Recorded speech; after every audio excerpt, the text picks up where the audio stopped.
মীন ৰাশিৰ লোকসকল, এই ভিডিঅ'টোত মীন ৰাশিৰ জাতকসকলৰ বাবে আগন্তুক বছৰবোৰৰ এটা স্পষ্ট আৰু গভীৰ বিশ্লেষণ আগবঢ়োৱা হৈছে।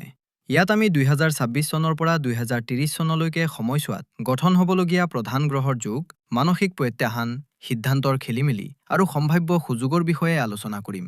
এইটো কোনো সাধাৰণ ৰাশিফল নহয়, বৰঞ্চ আগন্তুক 5 বছৰৰ দিশ আৰু প্ৰস্তুতি বুজি পোৱাৰ এক নিৰ্দেশনাহে। এতিয়া শনি আপোনাৰ ৰাশি অৰ্থাৎ মীনত বহি আছে। এইটো আপোনাৰ সাড়েসাতিৰ দ্বিতীয় পৰ্যায়। ইয়াক হাৰ্ট ফেজ বা বুকুৰ ওপৰত শনি বুলি কোৱা হয়। শনি ক'ত বহি আছে? আপোনাৰ লগ্নত, আপোনাৰ চন্দ্ৰৰ ওপৰত। চন্দ্ৰ কি? চন্দ্ৰ হ'ল আপোনাৰ মন, আপোনাৰ আৱেগ। আৰু শনি কি? শনি হ'ল শিল, শনি হ'ল শীতলতা, শনি হ'ল পলম। যেতিয়া এটা কোমল মনৰ ওপৰত শনিৰ দৰে গধুৰ শিল থৈ দিয়া হয়, তেতিয়া কি হয়? এংজাইটি, অভাৰ থিংকিং আৰু ডিপ্ৰেছন।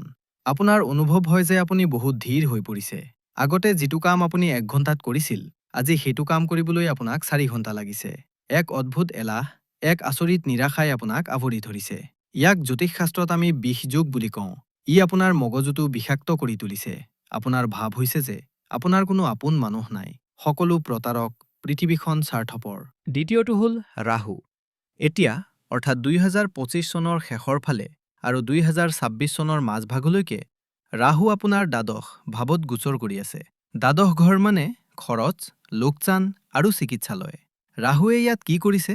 ৰাহুৱে ইয়াত লিকেজ কৰিছে। আপুনি কষ্ট কৰি 1 টকা উপাৰ্জন কৰে, কিন্তু খৰচ 10 টকা হৈ সন্মুখত থিয় দিয়ে। আপুনি কষ্ট কৰে, দৌৰাদৌৰি কৰে, কিন্তু হাতত একো নাথাকে। শক্তি অপচয় হৈছে, নিৰৰ্থক দৌৰাদৌৰি হৈছে। আপোনাৰ বহুবাৰ ভাৱ হয় যে মই ইমান কষ্ট কৰি আছো, কিন্তু ফলাফল কিয় শূন্য? এইটো 12 নম্বৰ ঘৰৰ ৰায়াজাল। কিন্তু বন্ধুসকল, ছবিখনৰ আন এটা দিশো আছে। তৃতীয় আৰু আটাইতকৈ গুৰুত্বপূৰ্ণ হ'ল দেৱগুৰু বৃহস্পতি। বন্ধুসকল, এইটোৱেই সেই গ্ৰহ যিয়ে আপোনাক ৰক্ষা কৰিব। আপুনি মীন ৰাশিৰ লোক, আপোনাৰ ৰাশিৰ অধিপতি হ'ল গুৰু। আৰু সুখবৰটো হ'ল যে আগন্তুক বছৰবোৰত, বিশেষকৈ 2026 আৰু 2027 চনত, গুৰু ইমান শক্তিশালী স্থিতিলৈ আহিছে যে তেওঁ অকলেই শনিৰ এক্ষতা চাবুকৰ যন্ত্ৰণা হ্ৰাস কৰি দিব। গুৰু আপোনাৰ বাবে সংকট মোচক হৈ আহিছে। গতিকে সামগ্ৰিকভাৱে সমীকৰণটো হ'ল আগন্তুক 5 বছৰ সংগ্ৰাম বনাম সুৰক্ষাৰ কাহিনী। শনিয়ে আঘাত কৰিব, আপোনাক ভয় খুৱাব, কিন্তু গুৰু ঢাল হৈ থিয় দি থাকিব। আৰু মাজত ৰাহুৱে 2026 চনৰ শেষৰ ফালে আপোনাক এনে ধন সম্পত্তি দিব, যিটো আপুনি কেতিয়াও কল্পনাও কৰা নাছিল। আহক এতিয়া এটাকৈ বছৰ আৰু মাহৰ বিশ্লেষণ কৰোঁ। বহুত মনোযোগেৰে শুনক। 2026 চনৰ পৰা আৰম্ভ কৰোঁ। 2026 চনৰ আৰম্ভণিটো অলপ মিহলি হ'ব। জানুৱাৰী, ফেব্ৰুৱাৰী, মাৰ্চ এই কেইমাহমান অলপ ধীৰ গতিৰে পাৰ হ'ব। 2026 চনৰ মে' মাহলৈকে গুৰু আপোনাৰ চতুৰ্থ ভাৱত থাকিব। চতুৰ্থ ভাৱ সুখৰ ঘৰ। এই সময়ছোৱা সম্পত্তিৰ সৃষ্টিৰ বাবে। আপোনাৰ মনলৈ আহিব পাৰে যে মই নিজাকৈ এটা ঘৰ লওঁ, এখন গাড়ী লওঁ বা মাটিত বিনিয়োগ কৰোঁ। এই সময়ছোৱা মাতৃৰ স্বাস্থ্যৰ বাবেও ভাল হ'ব। যদি আপোনাৰ মাকৰ কিবা কষ্ট আছিল, তেন্তে তাৰ উন্নতি হ'ব। কিন্তু আচল খেল, আচল চমৎকাৰ আৰম্ভ হ'ব 2026 চনৰ মে' মাহৰ পিছত। বন্ধুসকল, যদি আপোনাৰ হাতত ডায়েৰী আছে, তেন্তে এই তাৰিখটো নোট কৰি দিয়ক। মে' 2026ৰ পৰা মে' 2027ৰ সময়ছোৱা, এইটো এটা এনে বছৰ যিটো হয়তো যোৱাবাৰ বছৰত অহা নাই। এইটোৱেই সেই সময় যেতিয়া আপোনাৰ লগ্নৰ অধিপতি অৰ্থাৎ গুৰু কৰ্কট ৰাশিত প্ৰৱেশ কৰিব। কৰ্কট ৰাশিত গুৰু উচ্চস্থ হয়। উচ্চস্থ হোৱাৰ অৰ্থ বুজি পাইছেনে? ইয়াৰ অৰ্থ হ'ল গ্ৰহটো তাৰ 100% শক্তিৰে আছে। তেওঁ নিজৰ সৰ্বোচ্চ সিংহাসনত বহি আছে। আৰু তেওঁ ক'ত বহিব? আপোনাৰ পঞ্চম ভাৱত। পঞ্চম ভাৱ কি? পঞ্চম ভাৱ হ'ল আপোনাৰ বুদ্ধি, আপোনাৰ বিবেক, আপোনাৰ পূৰ্বৰ পুণ্য, আপোনাৰ সন্তান আৰু আপোনাৰ প্ৰেম। উচ্চস্থ গুৰু ইয়ালৈ অহাৰ লগে লগে আপোনাৰ জীৱনত 3টা ডাঙৰ চমৎকাৰ ঘটিব। প্ৰথম চমৎকাৰ হ'ব চাৰেসাতিৰ প্ৰভাৱ নাশ হোৱা। জ্যোতিষশাস্ত্ৰত গুৰুৰ দৃষ্টি অমৃতৰ সমান বুলি গণ্য কৰা হয়। গুৰুৰ 3টা দৃষ্টি আছে, পঞ্চম, সপ্তম আৰু নৱম। যেতিয়া গুৰু পঞ্চম ঘৰত বহিব, তেতিয়া তেওঁৰ নৱম দৃষ্টি পোনপটীয়াকৈ আপোনাৰ লগ্নৰ ওপৰত পৰিব। লগ্ন মানে আপোনাৰ শৰীৰ, আপোনাৰ মগজু। য'ত শনিয়ে বহি আপোনাক অৱসাদ দি আছিল, য'ত শনিয়ে আপোনাক ভয় খুৱাই আছিল, তাত এতিয়া উচ্চস্থ গুৰুৰ দিব্য পোহৰ পৰিব। কল্পনা কৰক, এটা আন্ধাৰ কোঠাত হঠাৎ 1000 ৱাটৰ এটা বাল্ব জ্বলি উঠিল। এই দৃষ্টিয়ে শনিৰ নেতিবাচক প্ৰভাৱ 60-70% লৈকে শেষ কৰি দিব। আপোনাৰ অৱসাদ ৰাতিটোৰ ভিতৰে আহিছে, ৰাতি পূৰ্বিতে। নিজৰ আওকাচ এটা সামনীয়াক বৃদ্ধি পাইছে। আজি পালাই ৰাতি কৰি পুনৰ অৱসাদ ৰাতিটোৰ ভিতৰতে নোহোৱা হৈ যাব। যোৱা ৩ বছৰ ধৰি আপুনি যিটো গধুৰ অনুভৱ কৰি আছিল, সেয়া উৰি যাব। আপোনাৰ মাজত এক নতুন আত্মবিশ্বাস জাগি উঠিব। আপুনি দাপোনত নিজকে চাব আৰু ক'ব, এতিয়া মই পুনৰ ঘূৰি আহিছোঁ। দ্বিতীয় চমৎকাৰ হ'ব ধনৰ বৰ্ষা। গুৰুৰ সপ্তম দৃষ্টি আপোনাৰ একাদশ ভাৱ অৰ্থাৎ উপাৰ্জনৰ ঘৰৰ ওপৰত পৰিব। একাদশ ঘৰ হ'ল লাভৰ ঘৰ আৰু ইয়াত এটা বহুত ডাঙৰ সংযোগ ঘটিব। বহুত মনোযোগেৰে শুনক। ২০২৬ চনৰ ৬ ডিচেম্বৰত অৰ্থাৎ বছৰটোৰ শেষৰ ফালে ৰাহুৱেও নিজৰ গতি সলনি কৰিব আৰু তেওঁ ১২ নম্বৰ ঘৰৰ পৰা ওলাই আহি ১১ নম্বৰ ঘৰত সোমাব। জ্যোতিষৰ এটা অতি বিখ্যাত নিয়ম আছে, ১১ নম্বৰ ঘৰত ৰাহু আটাইতকৈ শুভ হয়। ১১ নম্বৰ ঘৰৰ ৰাহুৰ ৰজাক ভিক্ষাৰী আৰু ভিক্ষাৰীক ৰজা বনাব পৰা ক্ষমতা আছে। গতিকে স্থিতি কি হ'ল? এফালে উচ্চস্থ গুৰুৱে চাই আছে আৰু আনফালে ৰাহু বহি আছে। ২০২৬ চনৰ ডিচেম্বৰৰ পৰা ২০২৭ চনৰ মাজভাগলৈকে আপুনি হঠাৎ ধন লাভ কৰিব। এই পইচা আপোনাৰ দৰমহাৰ বাহিৰেও হ'ব পাৰে। শ্বেয়াৰ মাৰ্কেটৰ পৰা ডাঙৰ লাভ হ'ব পাৰে। কোনো লটাৰী লাগিব পাৰে। কোনো পুৰণি আবদ্ধ হৈ থকা ধন যিটো আপুনি পাহৰি গৈছিল, সেয়া ঘূৰি আহিব পাৰে।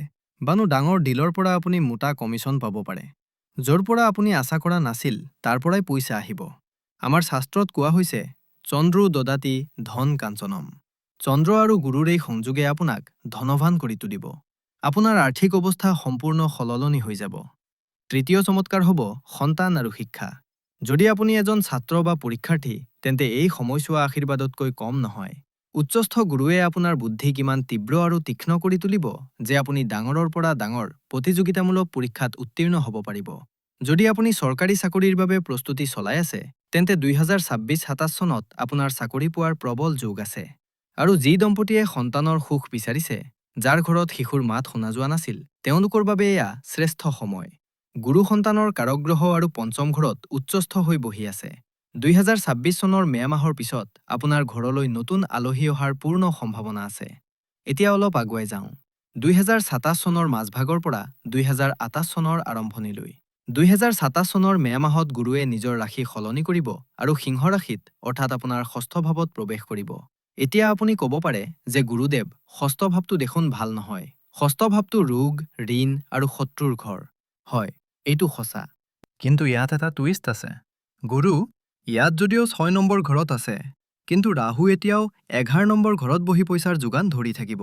ৰাহুৱে আপোনাক পইচাৰ অভাৱ হ'বলৈ নিদিয়ে। কিন্তু গুৰু ষষ্ঠ ঘৰলৈ যোৱাৰ অৰ্থ হ'ল কঠোৰ পৰিশ্ৰম।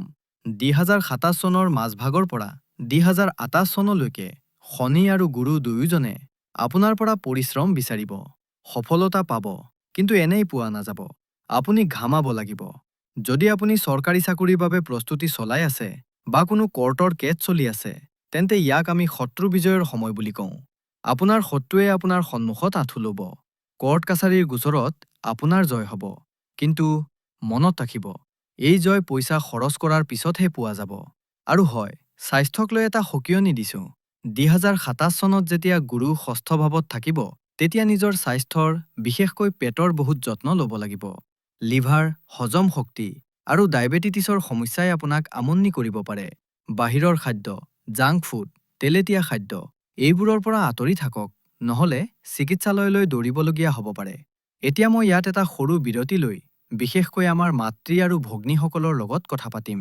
মোৰ মীন ৰাশিৰ যিসকল ভগ্নীয়ে ঘৰ চম্ভালে, মই জানো, মই আপোনালোকৰ যন্ত্ৰণা অনুভৱ কৰিব পাৰোঁ। যোৱা কিছু সময়, বিশেষকৈ যোৱা ২-৩ বছৰ, আপোনালোকৰ বাবে অতি বেদনাদায়ক আছিল। শনি আপোনাৰ মনত বহি আছে। আপুনি অনুভৱ কৰে যে আপুনি সকলোৰে বাবে ইমান কাম কৰে। ৰাতিপুৱাৰ পৰা গধূলিলৈকে খাটি থাকে। কিন্তু কোনেও আপোনাৰ গুণ নুগায়।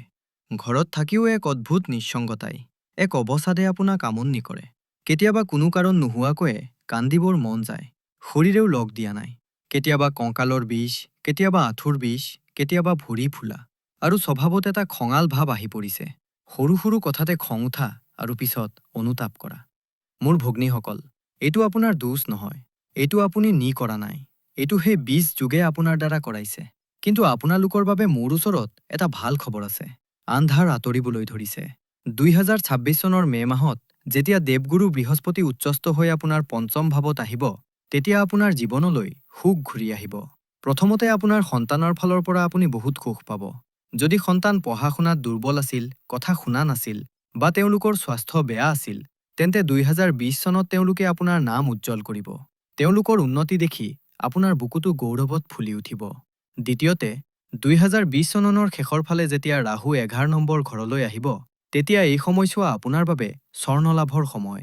আপোনাৰ ওচৰত নিজাকৈ পইচা জমা হ'ব। হ'ব পাৰে আপুনি কিবা সৰু-সুৰা সঞ্চয় কৰে, বা স্বামী বা পিতৃগৃহৰ পৰা সোণ-ৰূপৰ অলংকাৰ উপহাৰ হিচাপে পায়। আপোনাৰ যিবোৰ গোপন সঞ্চয় আছে, সেইবোৰ এই সময়ত বহুত বাঢ়িব। কিন্তু এটা সাৱধানতা আপুনিও ল'ব লাগিব। 2028 চনত যেতিয়া শনি আপোনাৰ ধন আৰু পৰিয়ালৰ ভাৱলৈ আহিব, তেতিয়া ঘৰত পৰিয়ালৰ কাজিয়া হ'ব পাৰে। হ'ব পাৰে শাহু-শাহুৰ, জা বা ননদৰ সৈতে কোনো পুৰণি কথালৈ বিবাদ হয়। কথা বহুত বাঢ়ি যাব পাৰে। সেই সময়ত ঘৰৰ শান্তি বচাই ৰাখিবলৈ নিজৰ মুখখনত আৰু কথা-বতৰাত বহুত নিয়ন্ত্ৰণ ৰাখিব লাগিব। যদি কোনোবাই কিবা কৈও দিয়ে, সেই সময়ত মনে মনে থকাটোৱেই বুদ্ধিমানৰ কাম হ'ব। সামগ্ৰিকভাৱে 2026 আৰু 2027 আপোনাৰ বাবে সন্মান আৰু সুখৰ বছৰ। সেইবোৰ পূৰ্ণ উপভোগ কৰক। আহক এতিয়া পুনৰ আমাৰ মূল বিশ্লেষণলৈ ঘূৰি আহোঁ। এতিয়া আমি সময়ৰ এনে এটা পৰ্যায়ত উপনীত হৈছোঁ, যাৰ বাবে মই আপোনাক সাৱধান কৰা, ৰেড এলাৰ্ট দিয়াটো অতি প্ৰয়োজনীয়। এই সময়ছোৱা হ'ল 2028 চনৰ পৰা 2030 চনলৈ। বন্ধুসকল, 2028 চনৰ ফেব্ৰুৱাৰী মাহত এটা অতি ডাঙৰ জ্যোতিৰ্বিজ্ঞানৰ ঘটনা ঘটিব। শনিদেৱে যি এতিয়ালৈকে আপোনাৰ মীন ৰাশিত আছিল, তেওঁ মীন ত্যাগ কৰি মেষ ৰাশিত প্ৰৱেশ কৰিব। এতিয়া আপুনি ক'ব যে কি হ'ল, ৰাশিটোহে সলনি হৈছে। নহয়, এইটো সাধাৰণ সলনি নহয়। মেষ ৰাশিত শনি নিচস্থ হয়। নিচস্থ হোৱাৰ অৰ্থ হ'ল গ্ৰহটো নিজৰ আটাইতকৈ দুৰ্বল, আটাইতকৈ নেতিবাচক আৰু আটাইতকৈ খঙাল অৱস্থালৈ আহে। তেওঁ নিজৰ স্বাভাৱিক গুণ হেৰুৱাই পেলায়। আৰু আটাইতকৈ ডাঙৰ কথা, শনি ক'ত বহিব? আপোনাৰ দ্বিতীয় ভাৱত। দ্বিতীয় ভাৱ কি? দ্বিতীয় ভাৱ হ'ল ধন, আপোনাৰ বাণী আৰু আপোনাৰ পৰিয়াল। যেতিয়া এটা নিচস্থ ক্ৰূৰ গ্ৰহ ধন আৰু পৰিয়ালৰ ঘৰত বহে, তেতিয়া কি হয়? ইয়াত মই আপোনাক তিনিটা ডাঙৰ সতৰ্কবাণী দি আছো। এইবোৰ বহুত মনোযোগেৰে শুনক। প্ৰথম সতৰ্কবাণী হ'ল পৰিয়ালৰ কণ্ডল। নিচস্থ শনিয়ে পৰিয়ালত বিবাদৰ সৃষ্টি কৰে। সৰু সৰু কথাতে ঘৰত অশান্তি হ'ব। ভাই ভাইৰ মাজত মাটি-বাৰীক লৈ বিবাদ হ'ব পাৰে। ভুল বুজাবুজি ইমান বাঢ়িব পাৰে যে বছৰ বছৰ ধৰি থকা সম্পৰ্ক ভাঙি যাব পাৰে। আপুনি বহুত শান্ত হৈ থাকিব লাগিব। এইটো আপোনাক উচতাবলৈ শনিৰ এক চাল। দ্বিতীয় সতৰ্কবাণী হ'ল ধন হানি। মই আপোনাক কৈছিলোঁ নহয় যে 2026 আৰু 2027 চনত আপোনাৰ ওচৰত বহুত পইচা আহিব। ৰাহুৱে আপোনাক বহুত দিব। সেই পইচাবোৰ সাঁচি ৰাখিব। সেইবোৰ খৰচ নকৰিব। কাৰণ 2028, 29 আৰু 30 চনত আপোনাৰ সন্মুখত অযথা খৰচ আহিব।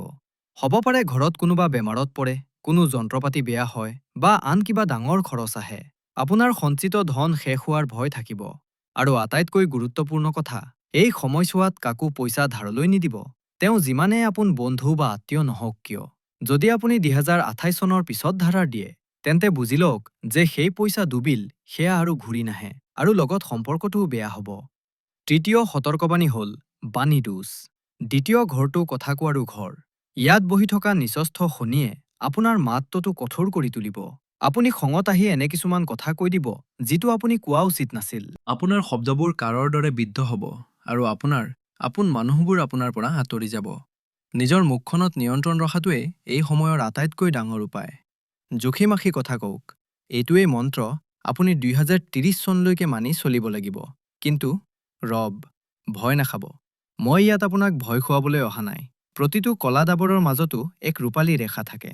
ঈশ্বৰে কেতিয়াও সকলো পথ বন্ধ নকৰে। ইয়াত এটা বহুত ডাঙৰ টুইষ্ট আছে। যদিও শনি মেষ ৰাশিত নিচস্থ বা দুৰ্বল, কিন্তু জ্যোতিষত দৃষ্টিৰ খেলটো চাওক। শনিৰ দশম দৃষ্টি মকৰ ৰাশিৰ ওপৰত পৰিব। মকৰ ৰাশি কোন? মকৰ ৰাশি হ'ল শনিৰ নিজৰ ঘৰ, তেওঁৰ নিজৰ মহল। আৰু আপোনাৰ কুণ্ডলীত মকৰ ৰাশি ক'ত আছে? একাদশ ভাৱত, অৰ্থাৎ ইনকাম হাউচত। ইয়াৰ অৰ্থ বুজি পাইছে? এইটো এটা বৰ আকৰ্ষণীয় স্থিতি। শনিদেৱে কৈছে, চোৱা ভাই, মই তোৰ জমা পইচাৰ ওপৰত আক্ৰমণ কৰিম। মই তোৰ পৰিয়ালত মানসিক চাপ দিম, তোক আমনি কৰিম। কিন্তু মই তোৰ ইনকাম বন্ধ হ'বলৈ নিদিওঁ। আপোনাৰ চাকৰি চলি থাকিব, আপোনাৰ ব্যৱসায় চলি থাকিব, পইচা আহি থাকিব। কিন্তু সেইটো এনেকুৱা এটা বাল্টিত আহিব যাৰ তলত ফুটা আছে। পানী আহিব ঠিকেই, কিন্তু বৈ যাব। গতিকে মোৰ পৰামৰ্শ এইটোৱেই যে 2028 চন অহাৰ আগতে আপোনাৰ পইচাবোৰ লক কৰি দিয়ক। সেইবোৰ কোনো সম্পত্তিটোত খটুৱাওক, সোণ কিনি থওক, বা বেংকত এনেকুৱা FD কৰক, যিটো আপুনি সহজে ভাঙিব নোৱাৰে। যদি পইচা হাতত থাকে, তেন্তে সেয়া খৰচ হৈ যাব। এই সময়ছোৱাতে আৰু এটা সকাহৰ কথা আছে। 2028 চনৰ পৰা 2029 চনৰ ভিতৰত গুৰু আপোনাৰ সপ্তম ভাৱত গোচৰ কৰিব। সপ্তম ভাৱ হ'ল বিবাহ আৰু অংশীদাৰিত্বৰ। যিসকল লোক অবিবাহিত আৰু বিয়াৰ বাবে চিন্তিত হৈ আছে, তেওঁলোকৰ বাবে এইটো এটা ভাল খবৰ। ঘৰত অশান্তি থকাৰ পিছতো, বাহিৰত শনিৰ ধুমুহা থকাৰ পিছতো গুৰুৱে আপোনাৰ বিবাহ সম্পন্ন কৰাব পাৰে। এজন ভাল জীৱনসংগী আপোনাৰ জীৱনলৈ আহিব পাৰে, যিয়ে এই কঠিন সময়ত আপোনাৰ সহায় হ'ব। সমাজত আপোনাৰ মান-সন্মান অটুট থাকিব। এতিয়া আহক চমুৱাই কথা পাতো যে বিভিন্ন পেছাৰ ওপৰত এই গোচৰৰ কি প্ৰভাৱ পৰিব। কাৰণ শনি গুৰুৰ ৰাশিত আৰু পিছত মঙলৰ ৰাশিত থাকিব। গতিকে এই সময়ছোৱা কিছুমান বিশেষ লোকৰ বাবে টেষ্টিং টাইম। যদি আপুনি শিক্ষাখণ্ডত আছে, যদি আপুনি শিক্ষক, অধ্যাপক বা কোচিং চলায়, তেন্তে 2025 চনৰ পৰা 2038 চনলৈকে সময়ছোৱা আপুনি বহুত শ্ল' অনুভৱ কৰিব। আপোনাৰ অনুভৱ হ'ব যে আপোনাৰ যোগ্যতা অনুসৰি আপুনি স্বীকৃতি পোৱা নাই। পদোন্নতিত পলম হ'ব। কিন্তু ধৈৰ্য ধৰক, 2028 চনৰ পিছত গুৰুৰ দৃষ্টিয়ে আপোনাক সন্মান দিব। চিকিৎসা আৰু আইন ক্ষেত্ৰৰ লোকসকলৰ বাবে, ডাক্তৰ, নাৰ্ছ আৰু উকিলসকলৰ বাবে এই সময়ছোৱা অতি ব্যস্ততাপূৰ্ণ হ'ব। কামৰ বোজা বহুত বাঢ়িব। ৰোগী বাঢ়িব, ক্লায়েণ্ট বাঢ়িব। আপুনি উশাহ ল'বলৈ সময় নাপাব। কিন্তু 2025 চনত আপুনি আপোনাৰ পৰিশ্ৰমৰ ডাঙৰ ফল পাব। আপোনাৰ খ্যাতি বাঢ়িব। যদি আপুনি এজন ব্যৱসায়ী আৰু আপুনি হালধীয়া বস্তুৰ ব্যৱসায় কৰে, যেনে চূণ, পিতল, হালধি, বুটৰ দাইল, কল, অমিতা আদি, তেন্তে 2026 আৰু 2027 চন আপোনাৰ বাবে জেকপট। আপুনি মোটা ধন লাভ কৰিব। কিন্তু 2028 চনৰ পিছত নিজৰ ষ্টক সীমিত ৰাখিব। বেছি ৰিস্ক নল'ব। মোৰ যিসকল যুৱ বন্ধুৱে বিদেশলৈ যাব বিচাৰে, তেওঁলোকৰ বাবে মে 2025ৰ পৰা ডিচেম্বৰ 2026 লৈকে ৰাহু 12 নম্বৰ ঘৰাশী বাবে মাত্ৰত আছে। এইটো ফৰেন ছেটেলমেণ্টৰ আটাইতকৈ ভাল যুগ। যদি আপোনাৰ ভিছা ৰৈ আছিল, তেন্তে এতিয়া চেষ্টা কৰক, কামটো হৈ যাব। আপুনি ঘৰৰ পৰা দূৰত গৈহে সফলতা পাব। বন্ধুসকল, মই আপোনাক সমস্যাবোৰ ক'লো, প্ৰত্যাহ্বানবোৰ ক'লো। সমস্যাবোৰ ডাঙৰ, কিন্তু আমাৰ সনাতন ধৰ্মত, আমাৰ শাস্ত্ৰত প্ৰতিটো সমস্যাৰ সমাধান আছে। মই আপোনাক হাজাৰ হাজাৰ টকাৰ দামী ৰত্ন পিন্ধিবলৈ নকওঁ। মই আপোনাক কোনো ভয়ংকৰ পূজাৰ কথা নকওঁ। মই আপোনাক একেবাৰে সাত্ত্বিক, সপ্তধান্যৰ উপায়। শনি আৰু ৰাহুৰ নেতিবাচক প্ৰভাৱ শেষ কৰিবলৈ এইটো এটা মহৌষধ। ইয়াক নোট কৰি লওক। বজাৰৰ পৰা 7 বিধ শস্য লওক। ঘেঁহু, চাউল, জোৱাৰ, বাজৰা, মাকৈ, মাটিমাহ আৰু মগুমাহ। এই 7 বিধ সমান পৰিমাণে লওক। এতিয়া সেইবোৰ খুন্দি লওক। মন কৰিব, ইয়াক একেবাৰে গুড়ি কৰি এটা বনাব নালাগে। মাত্ৰ দানাবোৰ ভাঙি গ'লেই হ'ল। কি কৰিব লাগিব? প্ৰতিদিনে পুৱা গা ধোৱাৰ পিছত এমুঠি শস্য লৈ আপোনাৰ ঘৰৰ ছাদত বা বেলকনিত চৰাইক খাবলৈ দিয়ক। যদি চৰাই নাই, তেন্তে ইয়াৰ এখন ডাঙৰ ৰুটি বনাই কোনো কলা গাইক খুৱাই দিয়ক। যেতিয়া চৰাইবোৰে এই শস্যবোৰ খাব, তেতিয়া ভাবিব যে সিহঁতে আপোনাৰ জীৱনৰ কষ্টবোৰ খাই শেষ কৰিছে। এই উপায়টোৱে আপোনাৰ শৰীৰ আৰু মনৰ পৰা নেতিবাচক শক্তি শুহি ল'ব। ইয়াক একেৰাহে কৰি থাকক, চমৎকাৰ আপুনি নিজেই দেখিব। দ্বিতীয় উপায় হ'ল 5 মিনিটৰ সুন্দৰকাণ্ড। আপুনি ক'ব পাৰে, গুৰুদেৱ, সময় নাই, আমি বহুত ব্যস্ত থাকোঁ। গোটেই সুন্দৰকাণ্ড পঢ়িবলৈ 1 ঘণ্টা লাগে। কোনো কথা নাই। ভগৱান ভক্তিৰহে ভোকাতুৰ, সময়ো নহয়। সম্পূৰ্ণ সুন্দৰকাণ্ড পঢ়াৰ দৰকাৰ নাই। ৰামচৰিতমানস লওক। সুন্দৰকাণ্ডত দোহা নম্বৰ 42ৰ পৰা দোহা নম্বৰ 49 লৈকে পঢ়ক। এইটো কোনটো প্ৰসংগ? এইটো হ'ল বিভীষণ শৰণাগতিৰ প্ৰসংগ।